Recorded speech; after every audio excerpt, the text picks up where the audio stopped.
Welcome back to another video. My name is Henrik and today we're going to be looking at the biggest wagon and also the most luxurious wagon that you can get from Volvo. This is the Volvo V90 in a plug-in hybrid variant. The starting price of the Volvo V90 is going to be in a mild hybrid version around 60,000 euros. The plug-in hybrid is already going to start at 68,000, almost 69,000. And our test vehicle, almost being fully spec'd, is going to set you back 94,730 euros. So quite a big jump. We're going to look at how that price comes to mind and also all of the luxurious features and just the way the car drives, 0 to 100 test, everything that you basically need to know about the car. We're going to check out, so stay tuned and let's get right into it. The color on here is the Vapor Grey color, which we've had on every single combustion car from Volvo, being it the XC60, the XC90, the Volvo V60 or even the S90. We've had on all of those. This color does look pretty good, but I would like to see a different one. I think on white it also looks really good, with the, especially if you have the black package on here. So you have the choice between the black and also the bright package. The bright, you'd get this grille and the touches down here all in chrome. Otherwise you get them black. Wheel intakes up here, down here, and also on the side, these are all real. So you have black bars going through here, a little bit of a front lip spoiler. We also have the Ultra variant, so just making it look a little more aggressive. If you get the dark package, it's more of a sportier touch. If you get the chrome, more luxurious. On the side, we also have the Thor Hammers lights, which are going to matrix LED lights, which are pretty nice, and they also move along just like from the typical Volvo lights. So if you go into a corner, they will illuminate and move to the side. So when it comes to the engines, you have a choice between a mild hybrid and also a plug-in hybrid. The mild hybrid, you get it as a diesel variant as well if you want that. So the B4 variant, you can get it as a petrol or a diesel. The diesel and the petrol both going to be a 4-cylinder, 2-liter 4-cylinder, producing 107 or 97 horsepower. Diesel one's going to have a little bit of Newton meter more, so 420 compared to I think 350. You do have the plug-in hybrid. You have the choice between the T6 and the T8. Difference between those is 3,000 euros.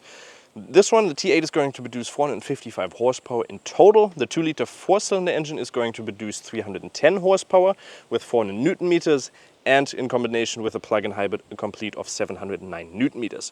0 to 100 is claimed at 4.8 or 4.9 seconds. We're going to check that out in a second. And top speed is also 180. So let's check it out. And for that, we're just going to put the car into the power mode, which is right there. And then you're going to have the most amount of power. Then we're just going to go on this street, slow down. So foot on the brake, accelerate and go. Little wheel spin there, actually still at 60 even. And we got 4.97. My colleague just got 4.88, which was a little bit faster, but there was quite a lot of wheel spin in there as well. So 4.8 is claimed, we got 4.88, so very close to the value, couple of wheel spin. But the amazing thing about it is just how luxurious it feels when accelerating. It's like the smooth acceleration, which just doesn't feel like you're accelerating the car at 4.8 seconds, but rather at like 7. It just feels comfortable, and you don't get that from many cars. I really do like it. And it being the biggest wagon that you can get, it is also the longest wagon from Volvo. 4 meters and 95 long. You also have 2 meters and 2 wide with the side mirrors, 1 meter and 46 tall, as well as 14.6 centimeters of ground clearance. So fairly big one, making it fairly hard in the city to get a parking spot if you live in Europe. If you live in America, well then you have an easy job getting a parking space there. In the front you have 19-inch wheels or rims. You could theoretically also get, am I on the picture? Yeah. Okay, you could also theoretically get 20-inch rims, and well, the 19-inch do look pretty good. The 20-inch, in my opinion, look a little bit better, but you get a little more comfort from the 19-inch. You can also charge the car up here, so you have an 18.8 kilowatts an hour battery in there, taking around 5 hours to charge at your wall box for 3.7 kilowatts. And that is supposed to get you a range of around 85 kilometers. In the city around 100 kilometers. We'll check that out once we're actually driving, how much you can theoretically get. You have automatically foldable side mirrors, which are in black with, well, side assist in there as well. Keyless entry in the front and also in the rear. Blacked out rear windows, panoramic window, which is an option that you can get. And also in the rear, you theoretically get 60 liters of tank volume, which you can fuel up on the right side. And in the rear, typical Volvo design language when it comes to the lights. A little bit of a roof spoiler in there. Fairly big rear window. We'll definitely see that once we're driving. And just in general, a fairly decent looking back end in my opinion. We do also have an automatically trunk, which you can theoretically also open with your foot. And you can see the cover also goes up automatically or comes down when you close it. In here, 551 liters up to 1,517 liters. So 551 liters is already quite a lot. You can, just like typical Volvo, flip this over so you can have the half basically being stored without having the stuff in there to move quite a lot. You can also flip this up a little bit, but you really don't have much space on there. You can just get your cover in there, which you can also put in there to hide it a little bit more. But that is basically it for the rear. You also have two hooks in here where you can put some stuff in there just to secure some more load. You do also have a semi-automatic towing hook where you can tow up to 2.1 tons. So if you do that, that's going to fold in, and then obviously you can press it again and it's going to go back down, and then you're going to have to do this again. Automatic would be a little bit nicer, but that is it for the rear. You can see goes down automatically.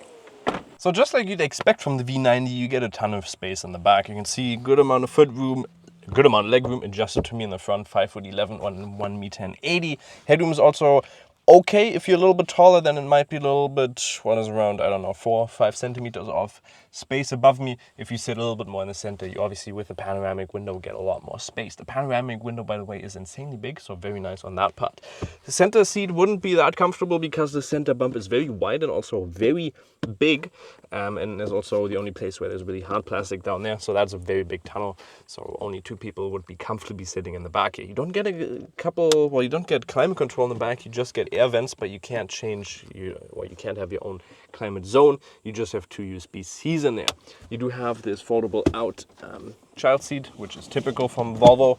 Right there, you can have your child seat on there. There we go. You also have a center console where you can flip this over. You do have 2 cup holders in there, but also no storage space in there. You can also flip that over to get a pass through in the center. The seating position is also fairly good. I do like the seats. In general, the polstering is not the greatest in my opinion. The Volt seats, I'm not the biggest fan of them, but I've talked about that multiple times. They're just itchy, and that is the thing I don't like, especially when you're sitting in shorts in here.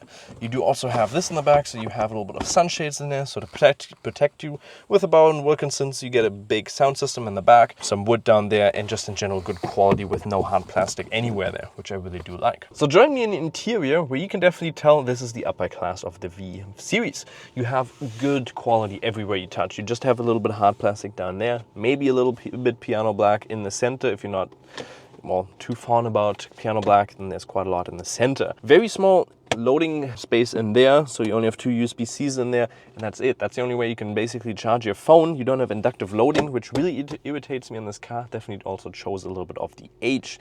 If you do want, for instance, charging space, I did see a comment on the V60 video from a year ago that a guy actually bought their own wireless pad and they just plugged it in the center and put their phone in there, so you have wireless charging, but that would have been just a little bit nicer. No wireless Apple CarPlay on Android Auto. That would have been cool as well. Not the biggest fan that you have to control everything through the touch sensitive or the infotainment display. Volvo standing for safety, but everything in here is a little bit irritating. You don't have a ventilated seats, no massage function if you opt for the Volt seats. I'm not the biggest fan of the Volt seats because they get very itchy and they're a little bit more on the firmer side, and they do cost quite a good amount of extra.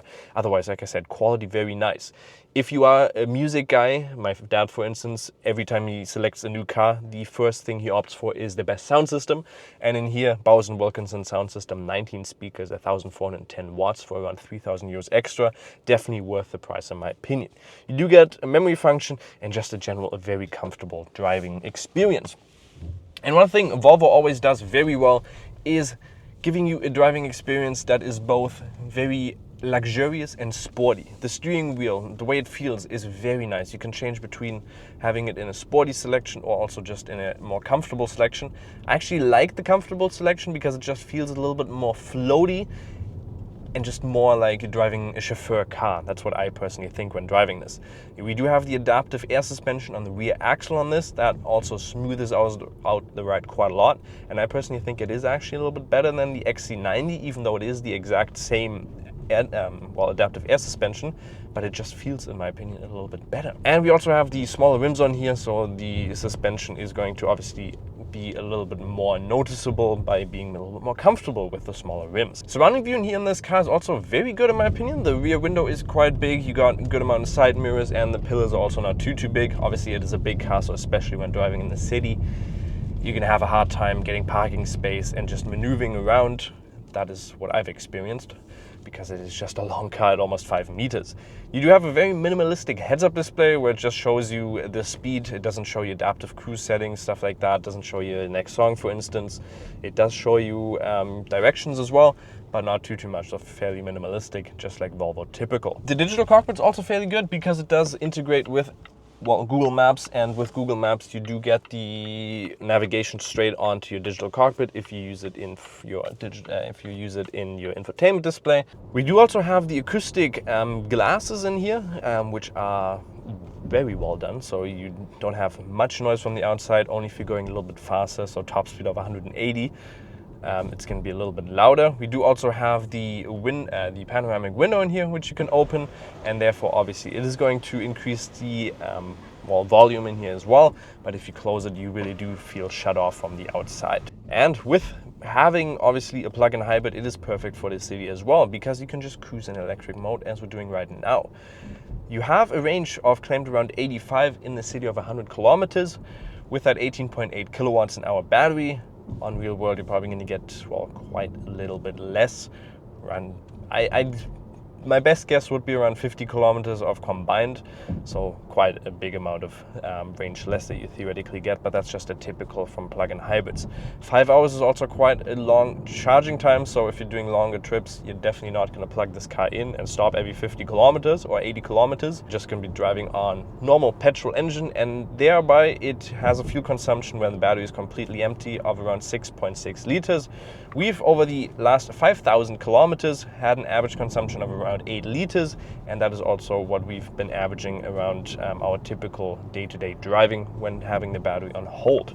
You do have options between the batteries where you can go into the drive mode. You can obviously have a couple of different drive modes, so hybrid, power, pure, and or constant all-wheel drive. But you can also put the battery onto hold, so it keeps the current battery charge at the exact same level for your trip. We do have blind spot assistance. We have adaptive cruise control, which didn't work too well. Lane keeping assistant wasn't the greatest, but you theoretically do have it if you're going over longer trips, especially on the Autobahn, obviously fairly comfortable. Otherwise, 360-degree camera, you have front collision warning, rear collision warning, quite a lot of stuff that you theoretically would expect from a Volvo, and they all come standard. You don't have to choose them extra. And if you obviously do want to drive this car a little bit faster, you can put it into the power mode, and you can also put the sporty driving feeling on. And then this is surprisingly agile. It does get a little bit of wheel spin when accelerating, but otherwise this feels very good. It does feel more of the comfortable, fast experience. It doesn't feel like a complete sporty experience. That is just due to the fact that it is a more luxurious tuned car, but it still does have the power, and the punch is just a punch that you don't expect to be quite, well, expressive. It is more of a punch that is just luxurious and experiencing.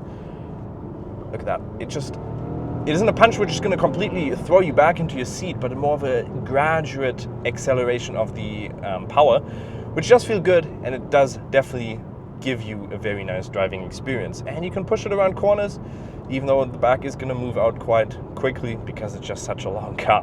But 455 horsepower is still going to let you drive this car fairly sporty.